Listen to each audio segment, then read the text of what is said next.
आप सभी को जय मसीह की। आज परमेश्वर पिता अपने वचनों के द्वारा आप सबको बहुत ऐसे आशीष को दे। पिता परमेश्वर अपने वचनों के द्वारा आपसे बोले और बातचीत करे। आज हम लोग 3 बंधनों से आजादी के विषय में देखेंगे, जहां परमेश्वर पिता अपने लोगों को 3 बंधनों से आजाद करने जा रहा है।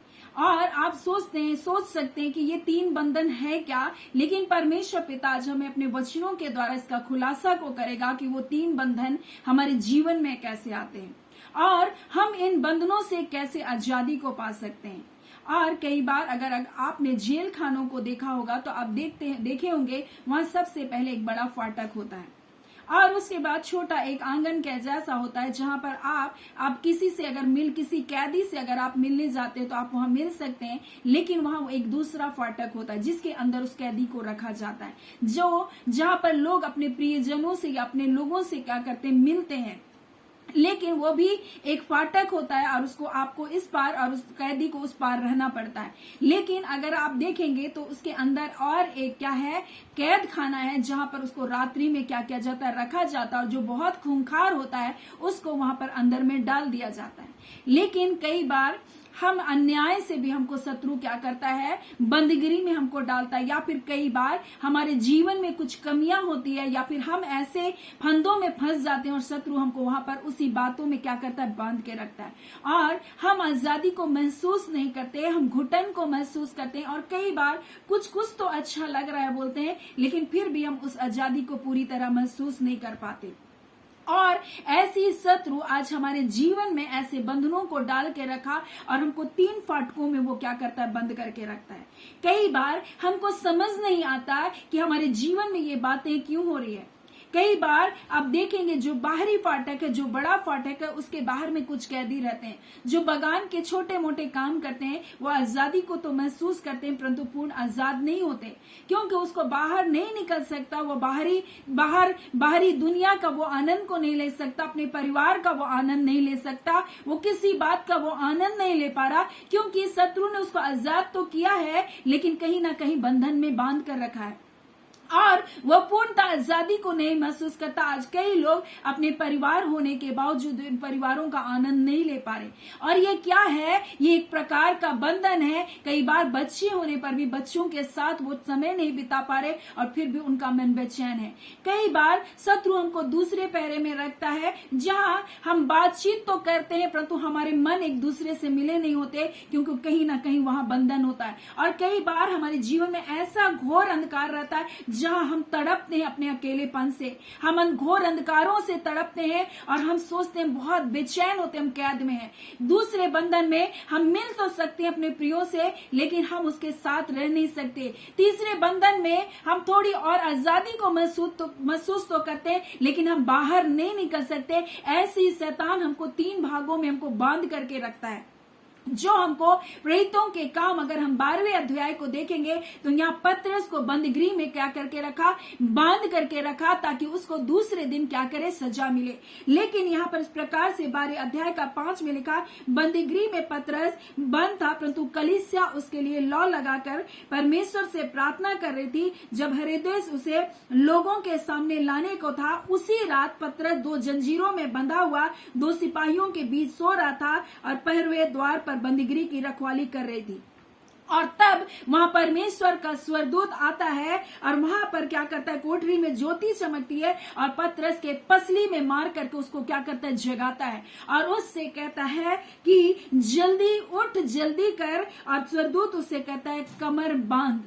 और ये कमर बांधने के विषय में परमेश्वर का वचन हमको लूका 12 अध्याय उसका 35 में लिखा, तुम्हारी कमरें बंधी रहे और तुम्हारे दिए जलते रहे। अब ये कमर बांधना क्या है, ये मजबूती को दिखाता है, ये प्रार्थना को दिखाता है। और परमेश्वर का वचन इफिसी 6 उसका 14 में लिखा कि सत्य से कमर बांध, यानी कि हमें वचन से अपने जीवन को परिपूर्ण करना है। और याकूब में लिखा है, ये वो वचन है जो हमारे प्राण का उद्धार कर सकता है। यानी कि 3 बंधन हमारे जीवन में, वो हमारे देह में, हमारे प्राण में और हमारी आत्मा में वो बंधन होता है। कई बार लोग पाप और बुराई तो करते हैं और उनसे अलग तो हो जाते हैं, लेकिन पाप के विचार उनके मन से कभी भी नहीं जाता।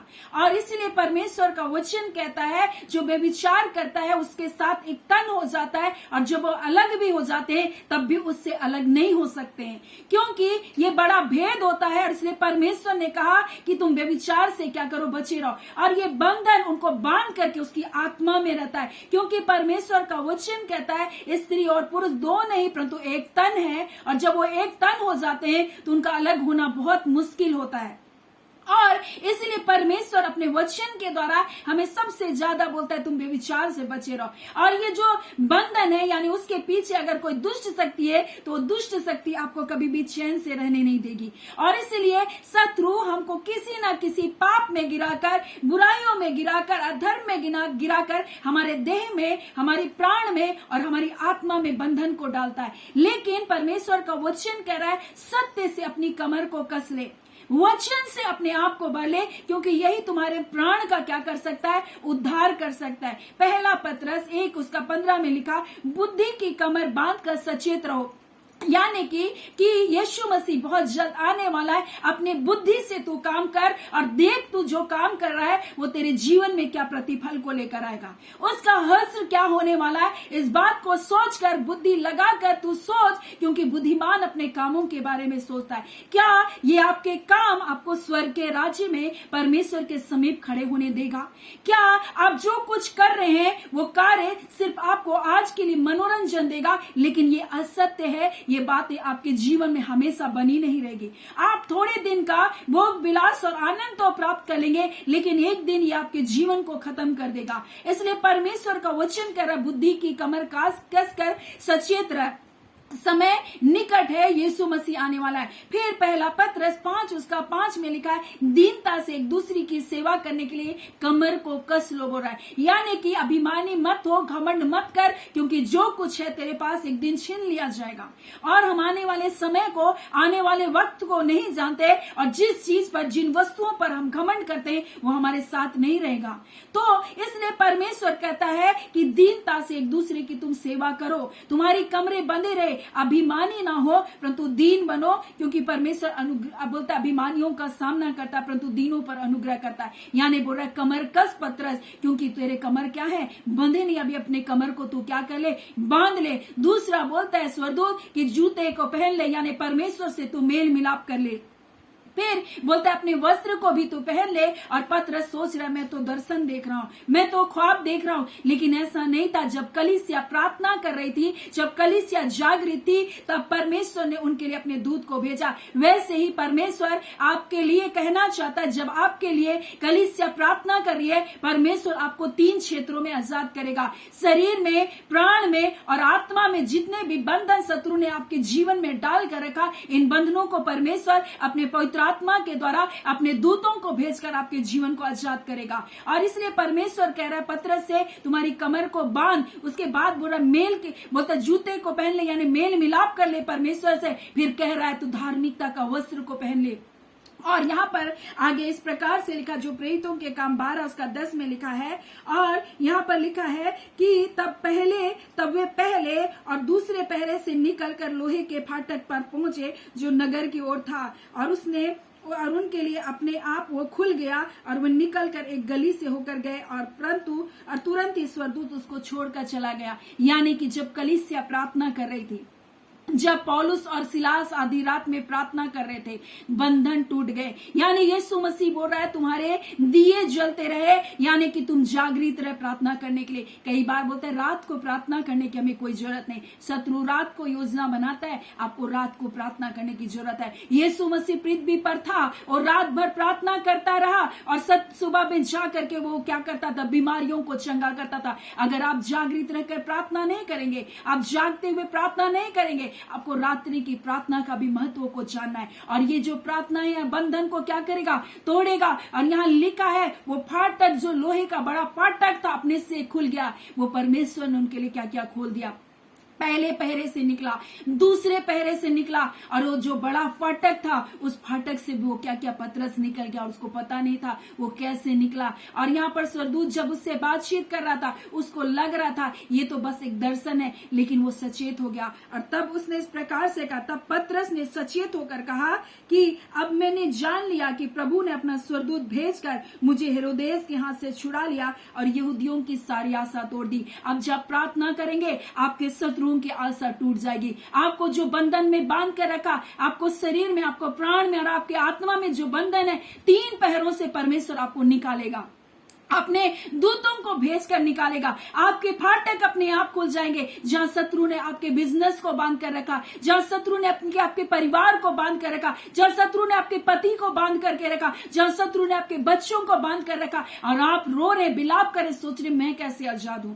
लेकिन जब लोग प्रार्थना करते हैं, जब लोग परमेश्वर को ढूंढते हैं, परमेश्वर उनको आजादी को देता है। यहाँ पौलुस और सिलास भी बंदीगृह में बंद थे, आधी रात को प्रार्थना कर रहे, आराधना कर और कैदी सुन रहे, तब परमेश्वर का वचन कहता है वो भूकंप से वो बंदीगृह के नींव क्या हो गई, हिल गई। और लिखा जो जंजीरों में बंधे थे, जो उनके हाथों और पांव में बेड़ियां थे, वो खुल गए, फाटक खुल गए। वो परमेश्वर आज आपके जीवन से कहना चाहता है, आपको अगर आजादी चाहिए, आप जागृत होकर के प्रार्थना करें, आप सचेत हो जाए, आप दीन हो जाए, अपनी कमरों को दीनता से अपने कमर को बांध ले। परमेश्वर का वचन कहता है बुद्धि से अपनी कमर को बांध ले, सत्य के वचन से अपनी कमर को बांध ले, और तू सचेत होकर प्रार्थना कर। तुम्हारे दिए जलते रहने चाहिए। अगर तू जागृत होगा, मैं अपने दूत को भेज करके तेरे बंधन को क्या करूंगा, तोड़ दूंगा, और शत्रु की सारी आशा को मैं तोड़ दूंगा। और परमेश्वर पिता आज अपने इन वचनों के द्वारा आपसे कहना चाहता है, आज परमेश्वर पिता ये कहना चाहता है, मैं तुम्हारे जीवन के तीनों बंधनों को क्या कर रहा है,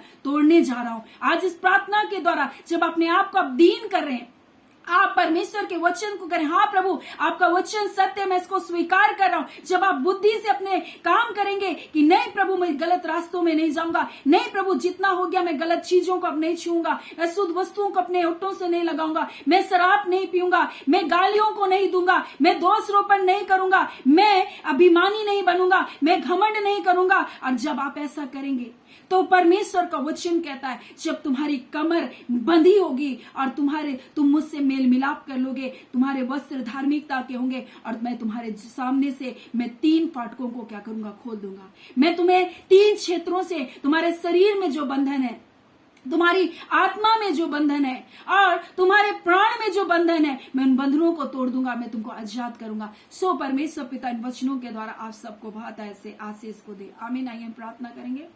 धन्यवाद देते हैं जीते सच्चे सामर्थ्य खुदावन खुदा परमेश्वर, मेरे राजाओं के राजा, मेरे प्रभुओं के प्रभु, हम आपका धन्यवाद देते हैं अद्भुत पराक्रम के कार्य को करने वाले परमेश्वर यीशु के नाम से पिता। जब कलीसिया प्रभु जी आपके लोगों के लिए परमेश्वर पिता प्रार्थना की है प्रभु जी, ऐ खुदावन परमेश्वर जो रात भर जाग कर तेरे लोगों के लिए दुआई को दिया, आज यीशु के नाम से इनके बंधन टूटने पाए, इनके बंधन तोड़े जाए यीशु के नाम से। अंधकार की शक्तियां इनके शरीर से, इनके प्राण से, उनकी आत्माओं से, उनके बंधनों को हम तोड़ देते हैं यीशु के नाम से। इसी घड़ी हम आजादी की घोषणा करते हैं आपके पवित्र आत्मा के द्वारा। खुदावन इनके क्षेत्रों में, आत्मिक, आर्थिक, भौतिक तमाम क्षेत्रों में आजादी की घोषणा करते हैं। इनके हाथों के बंधन टूटे, इनके पांवों के जंजीरें टूटे यीशु के नाम से, ये आजाद किए जाए खुदावन परमेश्वर पिता। इनके हाथों के कार्य को बरकत को दे खुदावन परमेश्वर। आपका वचन कहता है जहां कहीं तू अपने पांव को धरेगा वह स्थान मैं तुझको दे दूंगा। ऐ खुदा इनके पांव का तलवा जहां जहां टिक गया प्रभु, उन स्थानों में बरकत की हम घोषणा करते हैं प्रभु जी।